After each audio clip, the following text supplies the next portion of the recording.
귀한 찬양 감사합니다. 예배를 통해 하나님께서 우리의 모든 무거운 짐 다 주께 내려놓고 참된 쉼을 누리는 복되고 귀한 은혜의 시간이 되기를 바랍니다.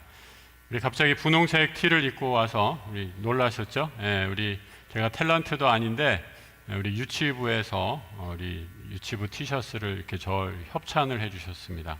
그래서 오늘부터 우리 교회 학교 우리 티셔츠를 입고 와서 우리 말씀 강단에 서도록 하겠습니다. 우리 분홍색 티가 잘 어울리시나요?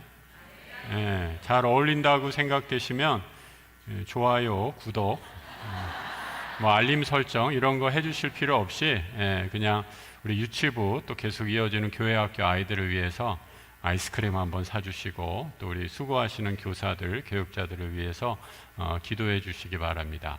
우리 유치부 어제부터 성경학교 시작을 하고 있는데요. 기도 제목이 우리 아이들이 말씀의 깊이, 말씀의 의미를 깨달아서 그리스도인으로 자라날 수 있도록 기도해 주시고 더운 여름에 교사들 또 교육자 또 아이들 학부모님들 다 함께 하나가 되어서 예수님 사랑 또 예수님의 은혜를 체험할 수 있는 귀한 성경학교 되게 해달라라고 이렇게 기도 부탁해 주셨습니다. 함께 기도해 주시면 감사하겠습니다. 오늘은 여름 설교 시리즈로 이제 영혼 두 번째 시간이 되겠습니다. 누가복음 15장에 있는 말씀을 통해서 다시 시작하는 여름이라는 제목으로 말씀의 은혜 나누도록 하겠습니다. 날씨가 너무 더워서 쉽게 지치고 또 의욕이 안 생기는 그런 계절이 아닌가 싶습니다. 오늘 말씀을 통해서 다시 새 힘을 누리시고 또 결단하는 믿음의 결단을 하는 그런 시간이 되기를 바랍니다. 이 본문은 탕자의 비유라고 알려진 본문이지만 이 모든 비유에서 중심은 이 아버지인 것을 보게 됩니다. 속 썩이는 아들, 또 집 나간 아들, 재산을 다 날려버린 아들, 그 아들을 다시 품어주고 시작할 수 있는 새 힘과 용기를 주는 은혜로운 아버지가 오늘 15장 이 비유의 주인공이다라고 이렇게 말씀드릴 수 있습니다. 그래서 사람들이 흔히 말하는 탕자의 비유라는 제목보다 이 제목을 은혜로운 아버지의 비유라고 이렇게 말하는 것이 더 적절하지 않나 이런 생각을 해보게 됩니다. 이 15장 전체에 걸쳐서 예수님은 세 가지 비유를 말씀해 주고 있습니다. 먼저 전반부에는 잃은 양을 찾은 한 목동의 이야기가 비유로 소개가 되고 있고요. 이어서 동전, 한 드라크마라고 하죠. 은전의 단위인데 이 한 드라크마를 다시 찾은 여주인의 이야기가 이어집니다. 그리고 세 번째 비유가 오늘 읽은 그 비유의 한 부분인 돌아온 탕자에 대한 이야기로 이어지고 있습니다. 모든 비유의 주인공, 목동, 또 동전을 잃은 여주인, 또 아버지, 이 모든 사람들을 통해서 하나님의 사랑, 하나님의 용서하시고 용납하시는 그 사랑의 크기가 반복적으로 드러나고 있는 것을 보게 됩니다. 뭔가 얘기를 하려면 이 세 번 얘기하는 게 참 중요한 것 같아요. 여러분 위대한 소설들, 위대한 작품들 다 3부작이 많아요. 여러분들이 기억하는 소설 가운데 이 3부작으로 되어 있는 소설 한번 생각해 보시기 바랍니다. 영화도 3부작으로 되어 있는 영화가 많죠. 스타워즈도 3부작으로 하나씩 돼서 이 3부작이 1, 2, 3부 9개 시리즈로 구성이 되어 있는 것을 보게 되고 우리가 잘 아는 반지의 제왕도 원래는 상중하 3권의 소설로 되어 있습니다. 그리고 신학에서 우리 폴 틸리라는 유명한 독일의 신학자가 있는데 이분이 쓴 조직신학이라는 책도 어마어마한 두께의 책인데 이 책도 상중하 1, 2, 3권으로 이렇게 구성이 되어 있는 것을 보게 됩니다. 그러니까 뭔가 위대한 작품을 만들려면 3권 정도는 써야 되고요.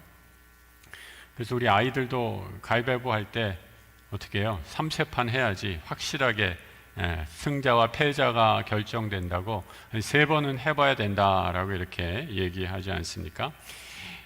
오늘은 주님이 비유에서 3번 연달아서 이 비유를 말씀하고 계시는데 궁극적으로는 한 가지 질문에 대한 답이다라고 말씀드릴 수 있습니다.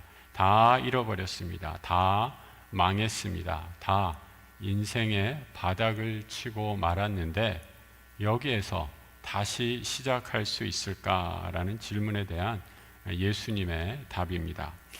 본문 앞에 나오는 잃은 양의 비유, 잃은 동전의 비유, 이것을 한번 살펴보면 이 비유에서 반복적으로 드러나는 한 가지 이 단어들을 찾을 수 있습니다. 바로 잃었다가 다시 찾았다라는 단어이죠. 4절부터 한번 제가 읽어보겠습니다.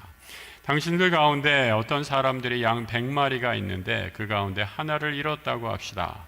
그러면 99마리를 벌판에 내버려 두고 그 잃은 양을 찾아낼 때까지 그것을 찾아다니지 않습니까? 찾아내면 자기 어깨 위로 올려매고 기뻐합니다. 그리고 집으로 가서는 친구들과 이웃들을 불러 모아 말합니다. 나와 함께 기뻐해 주세요.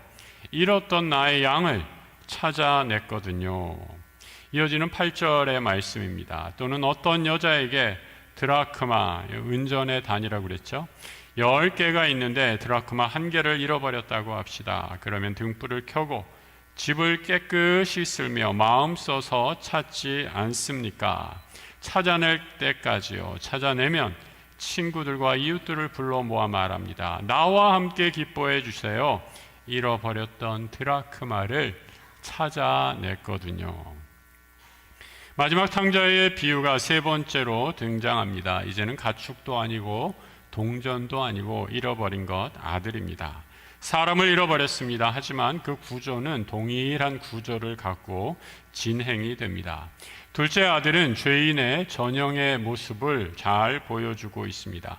아들이 왜 잘못된 길을 가는지 아주 구체적으로 조금 더 자세하게 묘사가 되어 있죠. 아버지의 재산이 탐났던 것 같습니다. 그리고 세상에 즐기는 것이 좋았습니다.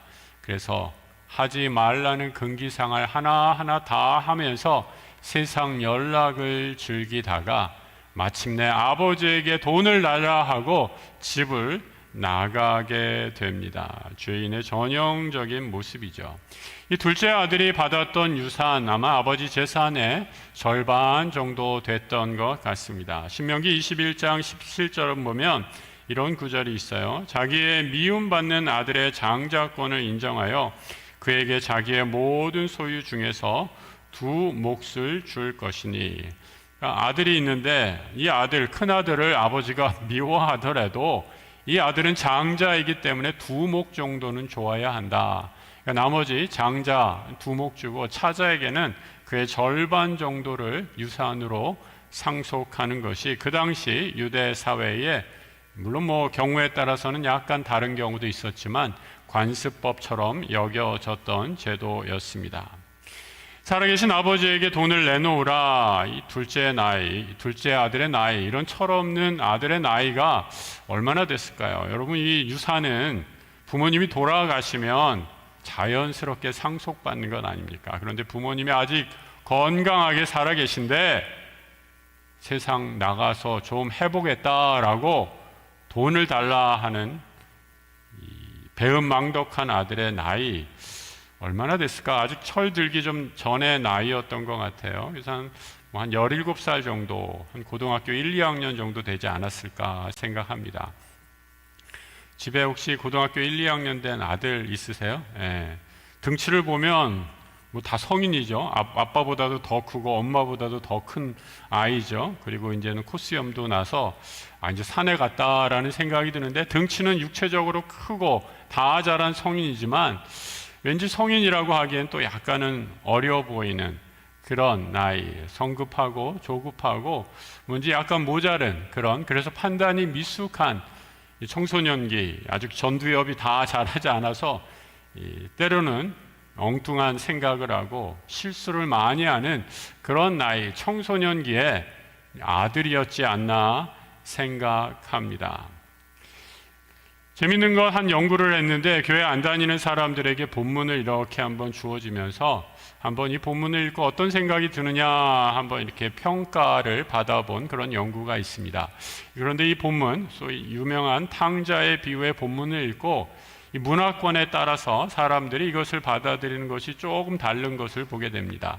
주로 이제 서구 영미권의 사람들은 자유와 또 개인주의, 또 어떤 자율성을 존중하기 때문에 이 둘째가 집 나갔다라는 것을 이 아들이 자아 실현을 위해 집을 나갔다라고 이렇게 보는 사람들도 있습니다. 그래서 이 서구의 학자들 가운데는 이 둘째의 행위 아주 바람직한 독립을 향한 몸부림이었다, 이렇게 주석하는 학자들도 있는 것을 보게 됩니다.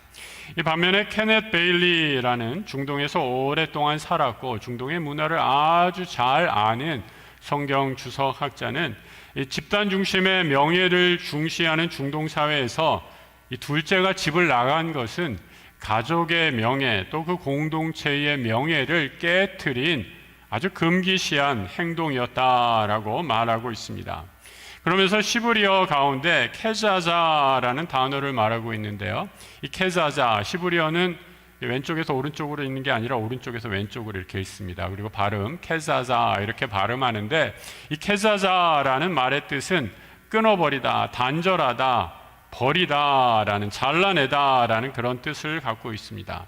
유대 공동체 사회에서 어떤 한 개인이 공동체의 명예를 심각하게 훼손했거나 가령 예를 들어서 이방 여인을 아내로 맞이했다든지 오늘 경우처럼 가문의 명예를 더럽혔다든지 그런 남성들에게 행했던 사회의식 가운데 하나가 케자자라고 이렇게 말을 합니다. 우리말에도 그런 거 있잖아요. 우리 사고치고 말썽쟁이 아들 있으면 이놈아 뭐라 그래요? 호적에서 파가라, 이름 파가라라고 이렇게 얘기하잖아요. 근데 화가 나서 부모님이 열받아서 순간적으로 그런 얘기하지만 실제로 파가는 경우는 거의 드물지 않아요. 근데 이스라엘에서는 실제로 그런 행위를, 의식을 행하곤 했습니다. 이 케자자 선언이 내려지면 어떻게 하는가? 마을 사람들이 다 이 탕자 앞에 모여서 너는 이제 이 집 사람이 아니다, 우리 가문의 사람이 아니라 이 마을의 인원이 아니다 라고 하면서 갖고 온 항아리를 딱 그 앞에서 깹니다. 그 항아리가 쨍그랑하고 깨지게 되겠지요. 그러면서 이렇게 외칩니다. 이놈은, 이자는 이제 우리와 아무런 상관이 없다, 케자자라고 이렇게 얘기하는 거죠. 완전한 사회적 의미, 가정 공동체, 그 마을 공동체와의 단절 의식을 행하는 것입니다.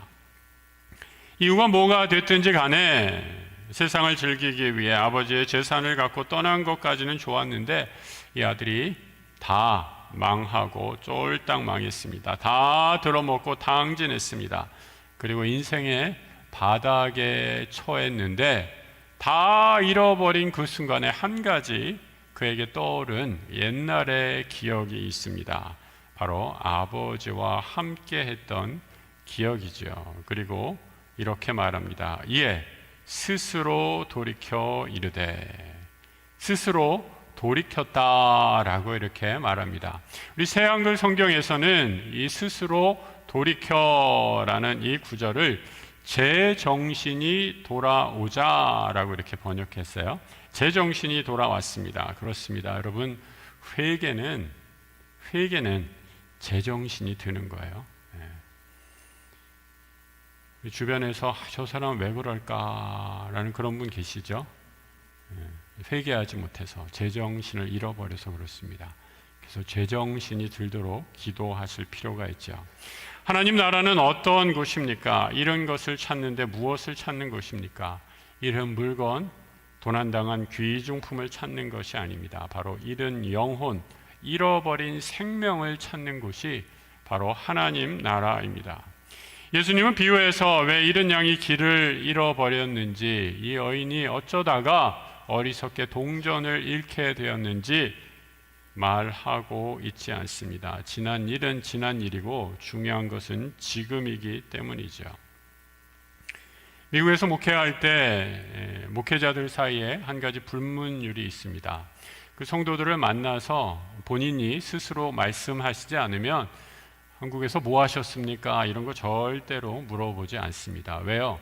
먼 이국 땅에서 여러 가지 사연으로 미국까지 오신 분들, 한국뿐만 아니라 세계 각처에서 오신 분들이 많기 때문에 때로는 숨기고 싶은 사연들, 감추고 싶은 얘기들도 있기 때문입니다. 그래서 스스로 말씀하시지 않는 이상 뭐 하다 왔는지, 어떤 삶을 사셨는지 물어보지 않습니다. 그런데 어떤 분들 가운데는 그게 궁금해가지고 계속 캐묻고 다니는 분들 계시더라고요. 그래서 얼마 전에 온 그분 말이야, 인터넷으로 막 조사해가지고 글쎄 그런 일이 있었대, 사고치고 뭐 여기 온 거래라고 이런 말을 하고 다니는, 이게 스스로 네티즌 수사대가 된 거죠.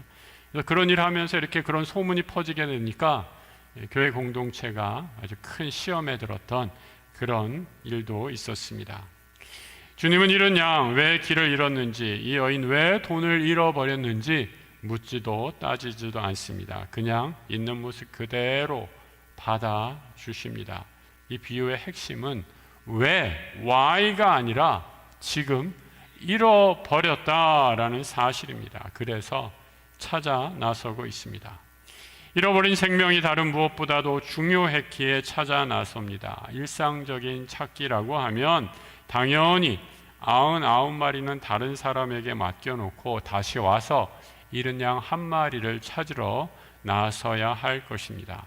하지만 비유의 핵심은 99대 1 뭐 이런 숫자 노름에 있는 것이 아니라 잃은 양 한 마리에 대한 목동의 전적인 관심입니다. 잃은 양 한 마리가 다른 제자리에 있는 모든 99마리보다 더 관심을 받는 것입니다. 믿지 않는 영혼에 대한 하나님의 관심을 보여주고 있습니다. 아들이 제 정신이 들어서 마침내 잊지 않고 기억한 것은 무엇입니까? 17절이죠. 내 아버지에게는 품꾼들이 그렇게 많아도 먹을 것이 넘쳐나는데 나는 여기서 굶주려 죽는구나. 탕자는 아버지의 집을 떠났지만 아버지의 사랑은 여전히 그의 뇌리에 남아 있습니다. 바로 그 기억, 그 사랑의 흔적, 아버지의 집에서 누렸던 그 풍요함, 그 관계의 끈이 소망의 불씨가 되어서 그를 다시 바닥을 치고 올라올 수 있는 힘이 됩니다. 18절에 이렇게 이어지죠. 일어나서 아버지한테 가서 말할 거야. 아버지, 제가 하늘을 거슬러 아버지 앞에서 죄를 지었습니다. 더는 아버지의 아들이라 불릴 가치가 없습니다.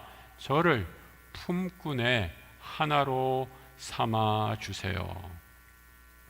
재산 다 말아먹었습니다. 그런데 이제 돌아온다고? 너무 뻔뻔한 건 아닙니까? 그도 알고 있습니다. 와서 아들이라 말할 자격도 염치도 없지요. 그래서 스스로 이렇게 말합니다. 나는 아버지의 아들이라 일컬음을 감당할 수 없겠습니다. 여전히 그의 회심을 보면 하지만 의심스럽기만 합니다. 이것이 정말 진정한 회심인지 아니면 당장 먹고 살기 위해 배고픔 때문에 돌아오겠다는 건지 얼마든지 의심의 눈초리로 바라볼 수 있습니다. 하지만 그는 돌아왔습니다. 아버지는 그것으로 충분했습니다.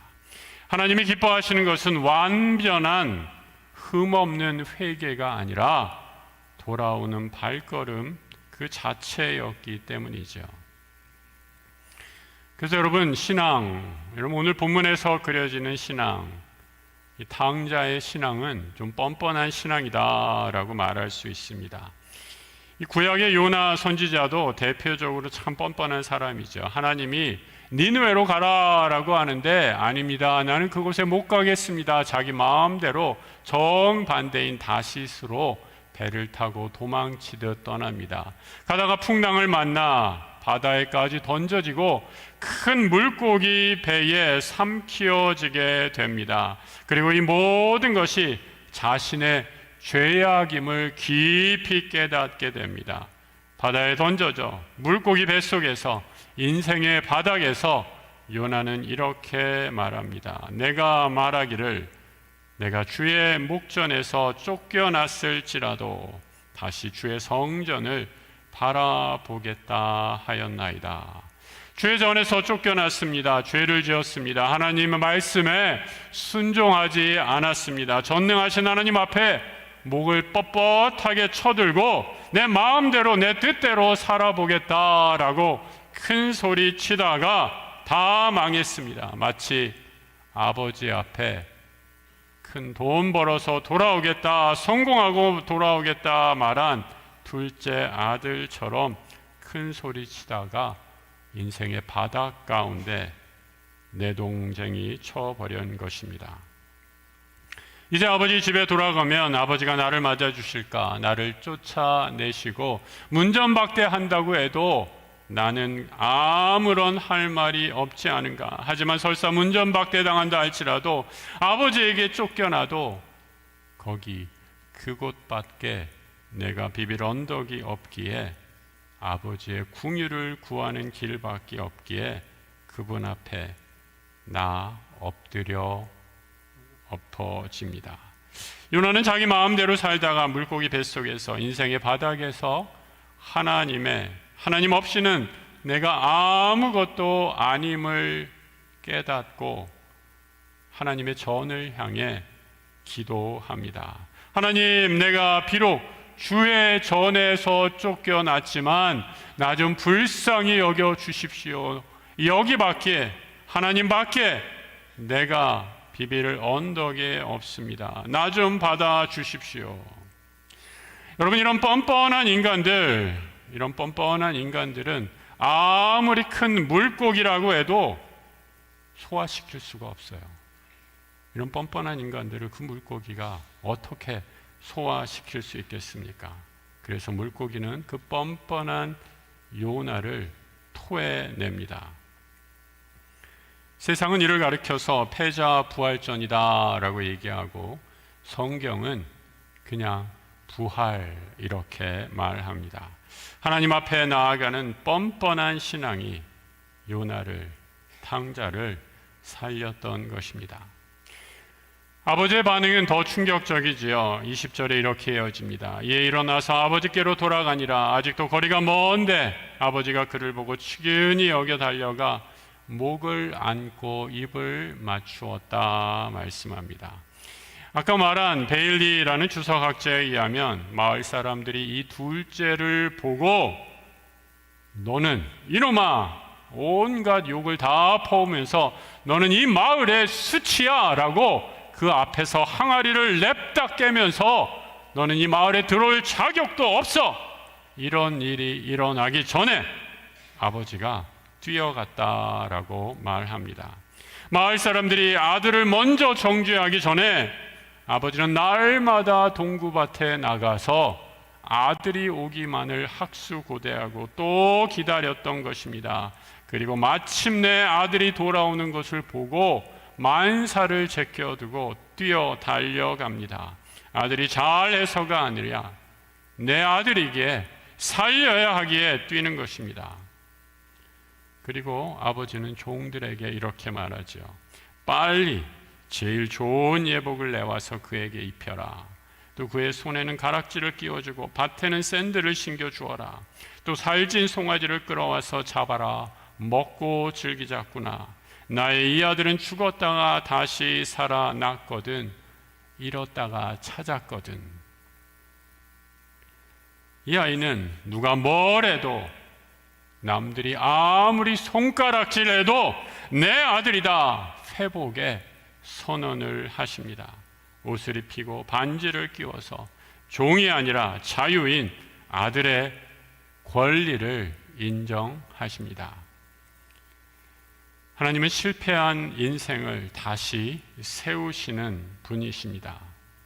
나는 끝났어, 이번 생은 폭망이야 생각할지 모르지만 하나님은 바로 거기서 새 출발을 시작하십니다. 준비하고 계십니다. 아버지가 기뻐하고 잔치를 벌이는 것, 아들이 개과천선해서 완전히 새로운 모범생이 되어서가 결코 아닙니다. 아들의 상태와 상관없이 그저 돌아왔기에 아버지는 있는 모습 그대로 받아주십니다. 너 왜 사고 쳤냐? 너 왜 다 돈 날려먹었냐? 이놈아! 혼내거나 정죄하지 않고 다시 돌아온 것 그 하나로 기뻐하십니다. 하십니다. 예수님은 이런 것에 대한 회복에만 집중하고 계십니다. 이런 영혼을 다시 찾은 것, 세상 그 무엇과도 비교할 수 없기에 잔치를 열어서 함께 기뻐하고 또 기뻐합니다. 이것이 바로 회개의 기쁨, 천국의 기쁨, 다시 찾은 영혼의 기쁨입니다. 오늘 7절의 말씀 같이 한번 읽어보겠습니다. 죄인 한 사람이 회개하면 하늘에서는 회개할 것 없는 의인 99으로 말미암아 기뻐하는 것보다 더하리라. 죄인 한 사람이 회개하면 하나님의 사자들 앞에 기쁨이 되느니라. 죄인의 회개야말로 하늘의 기쁨, 하늘 아버지의 기쁨이다. 이 기쁨이 얼마나 되는가? 회개할 것 없는 의인 99보다 죄인 하나가 회개하는 그 기쁨이 훨씬 더 크다. 얼마나 놀라운 말씀입니까? 교회는 언제부터인가 의인만 가득하게 되었습니다. 누구 하나 가슴을 치고 내 탓이요, 내가 죄인입니다 라고 말하는 사람이 찾아보기 어려워졌습니다. 하지만 주님은 분명히 비유해서 회개할 것이 넘는 99명보다 회개하는 죄인 한 사람, 이 사람이 귀하고 귀하다 말씀합니다. 지금 무언가를 잃어버리고 자신을 잃어버리고 다 내려놓고 싶은 누군가에게 하나님 말씀하십니다. 너는 내 것이다. 내게로 돌아오라 말씀합니다. 사랑하는 성도 여러분, 다시 시작하는 여름은 여러분의 자기 개발에 대한 설교 제목이 결코 아닙니다. 영혼의 회개를 말하고 아버지 품으로 돌아오라는 하나님의 초청입니다. 여러분은 지금 이 여름을 무력하게 보내고 계시진 않습니까? 실패한 사업, 깨어진 관계, 흔들리는 신앙, 지쳐있는 마음, 갑자기 찾아온 질병, 사고로 절망하고 계시진 않으십니까? 하나님께로 나아오십시오. 얼마나 망가졌든 상관없습니다. 나의 뻔뻔함보다 더 큰 것이 하나님의 사랑입니다. 하나님은 문 앞에서 우리 인생의 길목에서 삶의 구비구비마다 우리를 기다리십니다. 이 사랑을 믿고 다시 시작하는 회개의 여름, 회복의 여름이 되기를 우리 주님의 이름으로 축복합니다.